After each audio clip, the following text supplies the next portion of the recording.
Okay, this is part two of the pre-Columbian transoceanic contact theories, and my discussion on that, and open debate with anybody in the comment section there, of course.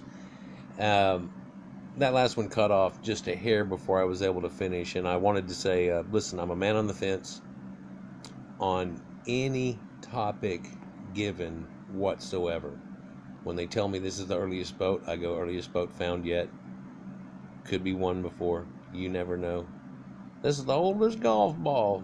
Somebody had one before that. That's a perfected adventure, asshole. It's not. You can't go there. You can't go there. But it's the earliest one found.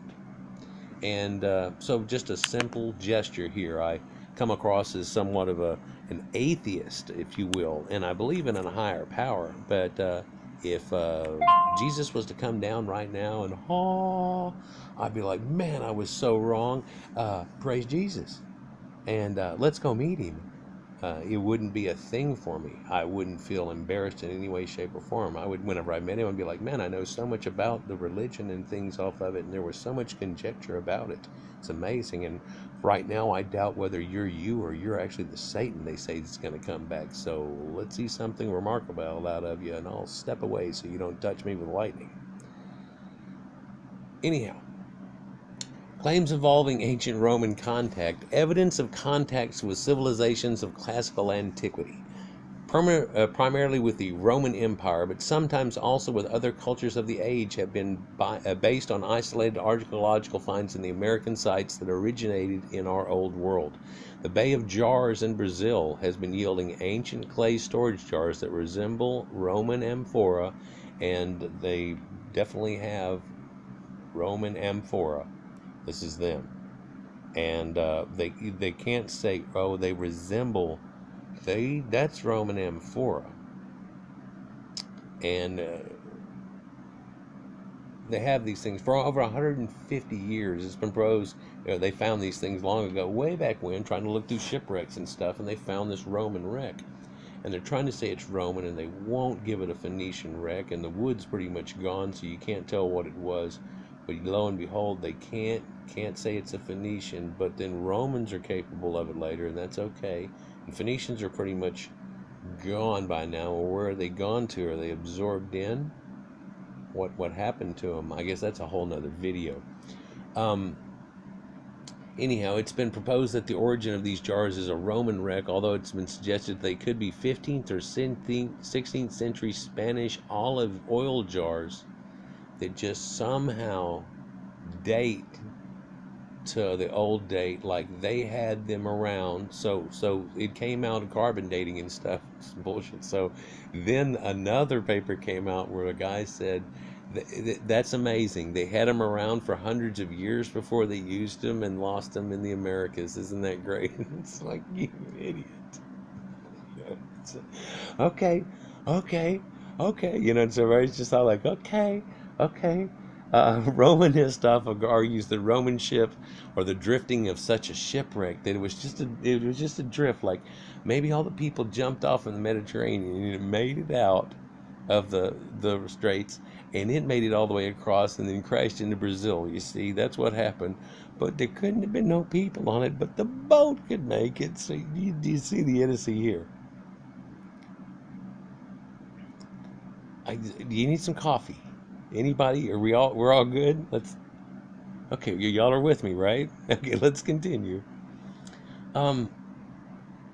So Histoff claims that the possibility of such an event has been made more likely by the discovery of evidence of travels from Romans to Tenerife and Lanzarote in the Canary Islands, and Roman settlements from the 1st century BC to the 4th century BC on Lanzarote Island.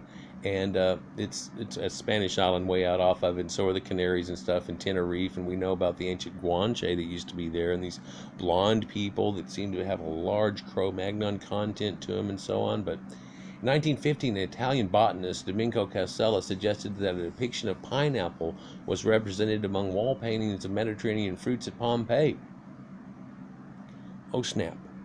I showed that one of my Pompeii videos here recently, but I think I only got 160 views out of it. Of course, I haven't looked at it in 4 months, but according to Wilhelmina Filminster Jahaminsky, say that 4 times fast, this introduction has been challenged by other botanists who identify it as it's just a pine cone from the umbrella pine tree, which is native to the Mediterranean area.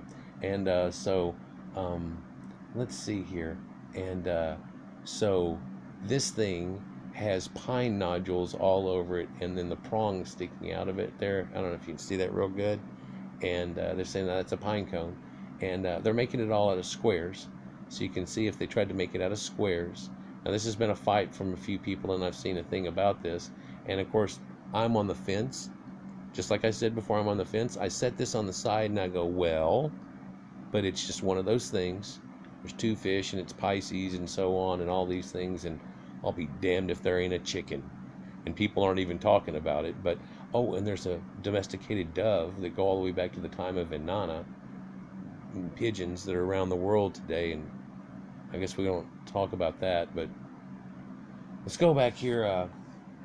So there's a head that they found in Taxaki, Calixahuaca, Mexico, and I'm sure I botched that. A small terracotta head sculpture with a beard and European-like features was found in 1933 in the Toluca Valley, 72 kilometers southwest of Mexico City, in a burial offering under 3 intact floors of pre-colonial building dating between 1476 and 1510. So 1492 has a hard time fitting, but the artifact has been suggested by Roman art and authorities Bernard Andre, directing emeritus of the German Institute of Archaeology in Rome, Italy, and Australian anthropologist Robert von Hein-Gerdern, both of whom stated that the style of the artifact was compatible with small Roman sculptures of the 2nd century, if genuine and not placed there after 1492. The pottery found with dates between 1476 and 1510. The find provides the evidence of at least one-time contact between the old and new worlds. I've got one better for you. This is way back in Huachacachi, Mexico, in 1492. So I've got one for you. Columbus, when he showed up out there on one of those islands in the Caribbean. You know, he wasn't the Pilgrims people. He showed up one of the islands in the Caribbean, and they sent a boat, and it went all the way to Huachacachi, Mexico, and they carried a bunch of Roman statues with them from the 2nd century for some freaking reason, and threw them on the ground. Isn't that amazing? It's amazing. It's almost unbelievable, but we're gonna believe that over the fact that maybe there was. Hello? Okay, I'm gonna set that over on this shelf too. Pretty soon I've got a lot of elves on the shelf over here that just kind of, so I'm researching, and then you look up and you're like, what the fuck? And it keeps happening, and these people keep finding things, and it's like a lot of people watching right now may have heard of one or two of these, or a third one, or whatever, but how about all 14 of them? And we're not through yet, but Michael Smith, according to John Paddock, leading Mesoamerican scholar, used to tell classes in the years before he died that the artifact was planted as a joke by Hugo Mondano, a student who originally worked on the site, despite speaking with individuals who knew the original discoverer before. Gary on Patreon, and Mondano, Smith says, has been able to confirm or reject this claim. Though he remains skeptical, Smith concedes that he cannot rule out the possibility that the head was a genuinely buried post-castle offering to Huitzilopochtli in 1492 by magic people that come all the way there during Columbus's first shot. When did he come back the second time? It predates it. They don't give a wide enough margin to even hit that, I don't think. Or any of the people that come into the South America and the conquistadors and stuff, they're not gonna have that. European contact. Henry Sinclair, Earl of Orkney and feudal baron of Roslin, and this goes with the Roslin Chapel, and then the whole idea of the Brown and how he'd come out with the Holy Grail concept and all this type of stuff. And there's some truth to a lot of the stuff that he's found over time, but I think a lot of us have seen. There's people that have done debunks on it, and that you have to put too many weird things together. But then again, you do that with all archaeology. It's what's acceptable, and they go, oh, okay, Mediterranean to Mediterranean, sure. Well, that's 800 miles away, and they go, okay. And they go, well, they come up here and they go off Europe and they go 800 miles left and they end up hitting the Americas. And they go, how dare you? Yeah. So it's kind of fun to watch from a third person's point of view, but it's also kind of sad that people are still caught in that Rohabam kind of situation and won't go with it. There's another one here which shows botanical carving suggested that there's maize and aloe here, right? Or stylized in wood patterns, only coincidentally looking like real plants. They're trying to say, oh, well, it just looks like it. It just looks like it. It looks like corn, but it's not corn, right? And so, and I don't know if y'all have looked it all through that and everything, but then, so they know the dating of the redoing of it. And of course they say, well, that corn was there, but then they go, okay, well, then when they redid it, it was da-da-da, and they go, you're not listening, but the corn was there, but when they redid it, that's still before. I mean, what are you saying? Somebody brought back an ear of corn off the bat and everybody started putting it on their art like within 7 years or something? Is that what you're going to go with? Could it have been a year before that? Could it have been, So the odd thing about 1492 is that's exactly the year that all of the Jewish people were going to get kicked out of Spain and so on, and there was a date set, and right at that date, everybody seems to leave on the Nina Pinta Santa Brita and headed off towards God knows what, and going to fall off the end of the world. Oh no. Are you still with me? If this ends early, I'm going to be sad because we're getting close here, but I'm just going to go ahead and bypass this thing where they seem to have found plants and stuff again, and we're just going to set that picture on the shelf. Irish and Welsh legends. Legends of St. Brendan, an Irish monk, involves a fantastic journey. By the way, the stuff right up above there is important, but I'm not going to waste 15 minutes on it. The Irish monk St. Brendan involves a fantastic journey to the Atlantic Ocean, a long journey, in search of a paradise back in the 6th century. Since the discovery of the New World, everybody changed their ideas. Various authors have tried to link the Brendan legend with an early discovery of America. In 1977, the voyage was successfully recreated by Tim Severin using an ancient Irish curragh boat. And sure, they use an ancient Irish curragh boat. It's this little bitty thing like this. You see that? But are we retarded enough to think, I'm sorry I used that word, let me rephrase that. Are we naive enough to think that the people that would have been in that boat wouldn't have been seeing people around them with boats that look like this picture right here, that are much more capable than that boat? Notice they got the giant ship there, and then there's the whole Jonah and the whale thing, and the neat thing about how the women used to be on the front of the prow of the boat and so on, and virgin sacrifices and stuff, and I'll do a video about that soon. That's some interesting crap right there too. And there's a whole side page I wanted to get to during this, and I thought I'd do it all in about a 40-minute video, but hey, you know me. The various authors have tried to link Bridgen with the legend going to the Americas. The 1977 voyage was a success, by the way. According to the British myth, Madoc was a prince from Wales who explored the Americas as early as 1170. While most scholars consider this legend to be untrue, it was used as justification for British claims to the Americas, based on the notion of a Briton arriving before other European nationalities. Biologist and controversial amateur epigrapher Barry Fell claims that the Irish Ogham writing has been found carved into stones in the Virginias. And I should probably pop up and show you some pictures of this stuff, but it's ancient Celtic. It's there, and it's been verified now. Linguistics David H. Kelly has criticized some of Fell's work, but ended up nonetheless argued that genuine Celtic Ogham inscriptions have in fact been discovered in the Americas. However, others have raised serious doubts about these claims. So somebody's always stepping in and giving a yap. So claims of Egyptian coca and tobacco here, and this is what spawned this, I guess. And here we have Ramses over here at the side, peekaboo. And they tell you the initial discovery was made by a German toxicologist, Svetla Balabanova, after examining the mummy of a priestess called Hinatawi.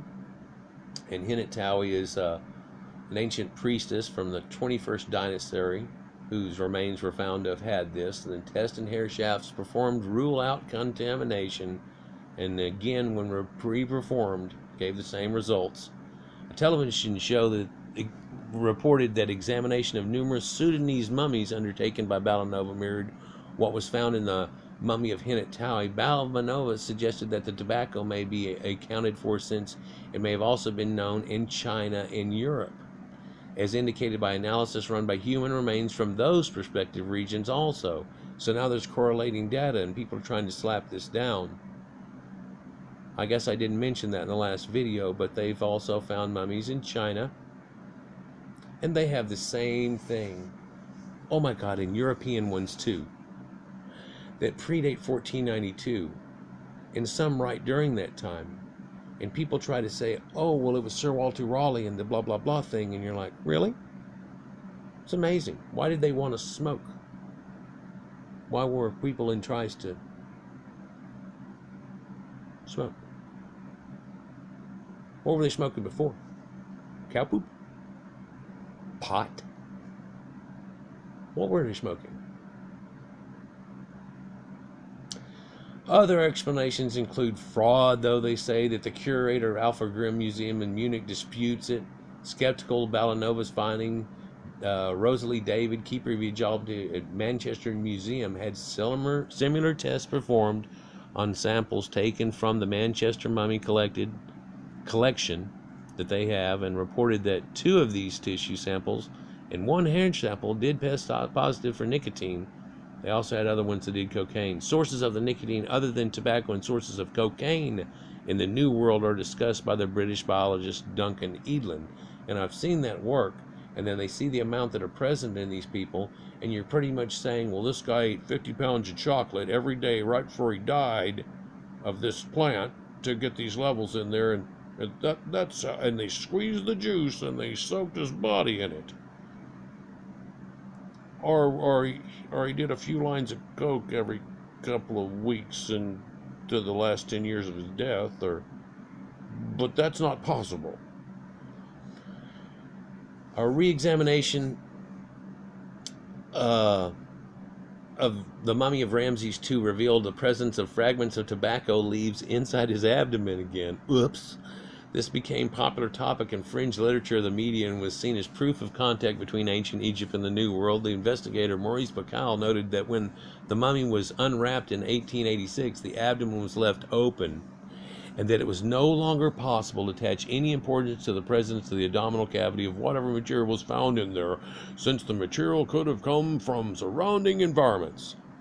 And I believe someone spoke up and said, so they're smuggling ground up tobacco inside of his mummy? How dare you?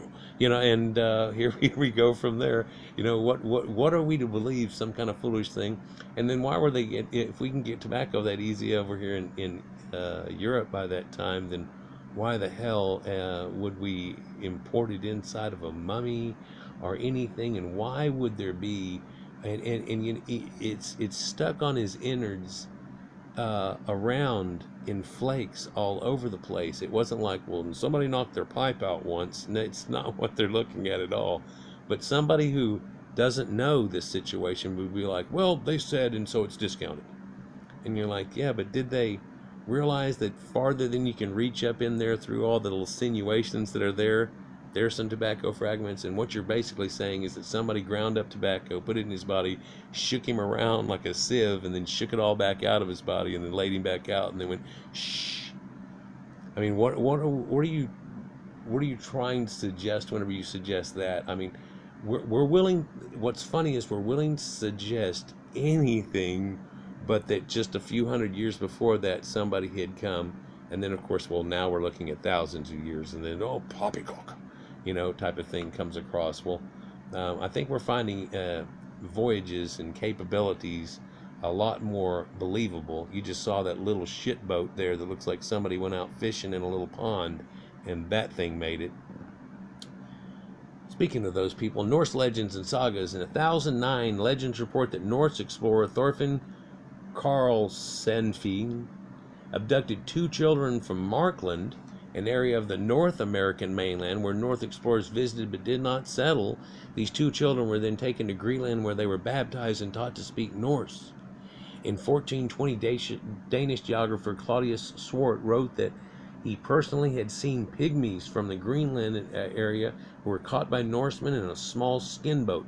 Their boat was hung in Nidaros Cathedral in Trondheim, along with another longer boat also taken from those pygmies. Claudius Swart's description fits the Inuit and 2 of their types of boats, the kayak and the urmiak. And you know what a kayak is, and they'll probably show a modern one. Yeah, they'll show a modern one, but it's basically got a skin over the top of it, and it's smaller, and you can use it and even get flipped over, flipped back, and then you have a multi-person boat like this. And of course, they could be a little bigger than that. Similarly, the Swedish clergyman Olaus Magnus wrote in 1505 that he saw in Oslo Cathedral 2 leather boats taken decades earlier. So, 1492. According to Olaus, the boats were captured from the Greenland pirates by one of the Hakons. And we'll have to get into the Hakons here shortly. That'll be in another one there. But, it relates to more than one page. Dun, dun, dun, dun, which would place the event in the 14th century.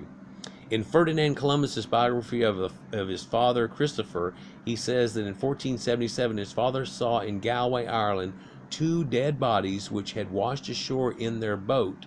The bodies and boat were of exotic appearance, and they have been suggested to have been Inuit who had drifted off course, leading him maybe to a belief in it and all the stories that go along with it. It has been suggested that Norse took another indigenous peoples to Europe as slaves over the following centuries, because they are known to have taken Scottish and Irish slaves. There's also evidence of Inuit coming to Europe under their own power or as captives after 1492. A substantial body of Greenland Inuit folklore, first collected in the 19th century, told of journey by boats by the Allinigek. This is Americas. I know by that, yeah, and it's an Inuit type of meaning the opposite country, which is variously theorized as mythical place in areas of northern America, possibly even Europe. Well, if they're over here, it's Europe. If they're over there, it's Americas. When they're standing here and they say that word, that means over there. It's like us saying across the pond. It literally is what that comes across to. That's what it comes across to. Here depicted as a rich country across the ocean. Yeah, that would have been the Americas, probably so. But, it's funny. So they got these boats, and there's this other one found right up there near there, and they got these giant broad axes. I mean, they're freaking huge and stuff in them, and they found these boats too. And the conjecture was they had captured the Inuits and got those boats, and when they go north, they use those boats. And in that burial, there's this giant longboat, and no one is willing to go, or they took that giant longboat, and they could make it all the way to the Americas, but and like, what? Oh, so they're willing to say that the Inuits came all the way here with their boats, but then the bigger boat that blows that out of the water couldn't have done it. We're left with that juxtaposition of them willing to allow Inuit travel. You see that, right? Pre-Columbian contact between Alaska and Kamchatka. So this is the very top there of the Russian peninsula and leads into the Sea of Okhotsk I keep talking about. Via the subarctic Aleutian Islands would have been conceivable, but the 2 settlement waves of this archipelago started on the American side in its western continuation.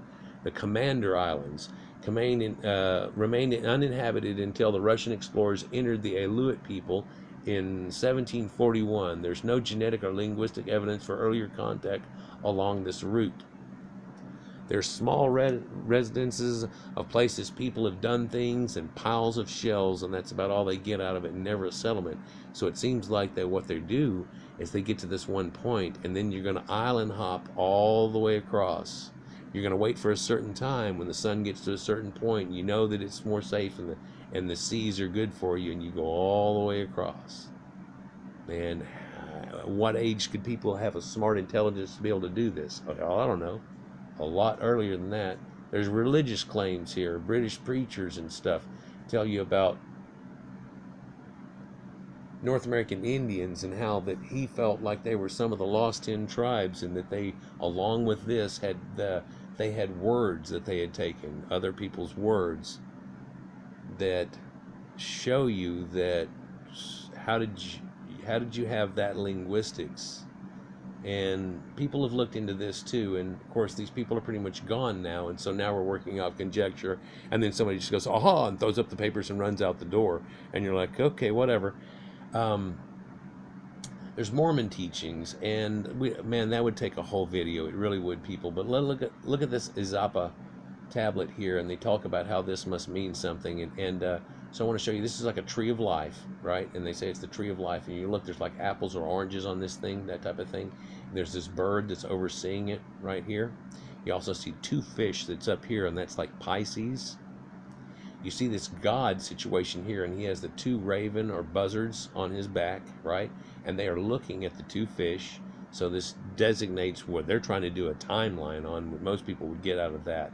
You see this guy here, he's wearing a space helmet, and people go freaky on this. It's kind of small in your shot, I know. Let's see here if I can get up in on it a little bit better in places. Space helmet, weird looking beak-headed God, right?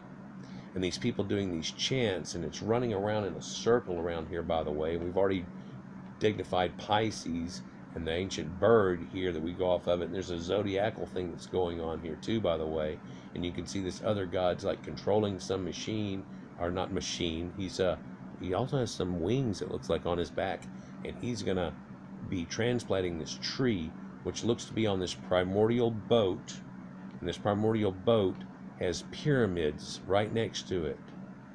And man, if there was only 3, 2 big ones and a smaller, people would lose their mind. But oh my God, there's another small one there, and there's a little triangle there. But oh, whatever. Okay, and it looks like there might even be one behind that pyramid that they're showing there. So this is a wall art, and then there's just 2 big pyramids, and these are the only ones with structures in them. What word? Oh, and it goes across a big ocean, and then there's this curl that goes around out here, and it looks like the water comes up, so they're coming all the way from here, from this place and this land that's all up here, and it has its symbology with it and these people. And then what's this down here? It looks like an Aztec-y kind of guy, and he's pointing and looking, and this guy here, which is an envoy, priesty kind of guy, and he's looking, and in between him is a bound person with long hair that kind of looks more Caucasian than any of the other people. He's in between them. They're all like, what? Okay, and he's got a parasol umbrella and somebody holding it for him and stuff, and isn't that just a little odd? And maybe the symbology you could pull out of that. I'd say so. But there's a lot to do with this Mormon type thing and where it comes across, but they try to say that, some lost tribes and so on, and I think they're attaching it to the wrong people. There's known that there's this lost people, but now we start looking at the lost tribe situation as not being when it happened in the biblical literature, but we're trying to attach lost tribes from like, oh, well, the Neanderthals were one, and all these things that really can't correlate. I mean, quit trying to correlate that far. I mean, it really isn't something that reaches into that way in any way, shape, or form. But there's parallels that they have between that and the Mormon prophets of Lehi and Nephi and the tree of vision validated and stuff and so on, and there's a tree of life in all these people's cultures, and I've gone into that before too and other things, but this is just showing you correlating data and how that in itself shows you that there's a whole lot of connections that people aren't really making at this point. I may make a more refined one on this, but I've already done 2 or 3 on Thor Heyerdahl, and they show you that connection in ancient Sumerian and South American connections. You look at a video on that, some ancient cave art I've shown pictures of drawn effigies. One of them's a oop art that shows something that looks extremely like a dinosaur, and they're all done in that same style of the same people. It's done right over here without dinosaurs, but there's dinosaurs in that one. That's kind of weird, but that's just an oop art one. We're going to set that on that shelf over here, as opposed to all of the elves on the shelf over here, though, and just continue and accrue this up. But it starts to look like it quacks like a duck, and it sounds like a duck, and I can't quite see it, but it's a duck. Like, share, and subscribe, guys. Enjoy. Let's debate this down in the comments. Anybody, show me something new. Show me, somebody that can really go deep in debunking portions of this. And again, if they debunk a portion, do they debunk it all? If they go pish-poo on one piece, does it make it all fall apart? Or do we still have enough of a stick house here to go, well, so what if the door ain't there and there wasn't a window there? It's a house. The door's over there.